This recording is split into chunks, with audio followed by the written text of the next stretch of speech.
Hello. Thanks for agreeing to set up this interview. As you know, we only have a short amount of time, so let's go ahead and get started right away. Now, I know that you've been involved in some work on community issues. Can you tell me what attracted you to the community issue that you chose at the beginning of the semester? Yeah, so for my community issue, I had talked about littering being a problem, and it was when the snow was starting to melt, so I had noticed that the grounds on campus, especially, did not look so clean. And that just makes us as a community look bad and lazy, for first of all. And secondly, littering affects wildlife. It kills them and it harms them. Many people don't really like to think about that when they litter. So, for example, if you're going to throw a can on the ground, that's probably going to cut something, like a small squirrel, for example, and that's just you can prevent it because there's a trash can right next to you, a recycling bin right next to you. People just need to be more aware that what you're doing is not always a good thing. Um, they just as a community whole, we need to work together and solve this issue by talking about ways we can prevent it from happening. Okay, thank you. Now, your materials also said that you were involved in a community issue team project that focused on a call to action. Can you share with me what call to action your team put forward and why you chose that call to action? Yeah. So for our call to action, we had talked about being more self aware and using common sense. Because for social media, those are the two basic things that you need to get through this generation, basically.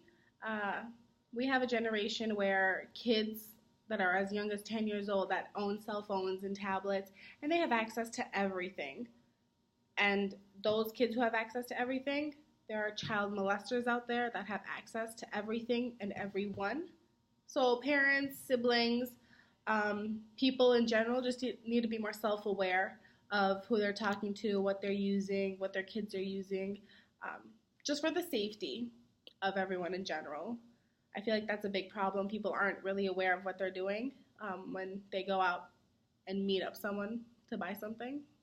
Safety concerns. I see. Now, if I were to ask the other members of your team what they think your biggest strength is, what do you think they would say, and why do you think they would say it? Um, for me, I feel like the strength that I have and that people would agree on is that I have a loud voice. So I like to project my voice, and that really puts the message across for people, and people can hear me. It really helps when I know that the audience doesn't look confused because I've been muttering. Um, Granted, I do talk fast when I get nervous. I feel like talking loudly will help with that because then I'm like, people will understand me if I slow down too. Um, I feel like having a loud voice is a good strength to have because many people don't. They have it. They have a loud voice. Everyone has a loud voice, but they just don't know it. And that's where I feel like I've accomplished the fact that I know I have a loud voice and I can use it when I need it. And it's going to help me in many, many situations, given that I want to talk publicly or speak and put my message across. Okay, great. What for you was the most challenging thing about working with your team?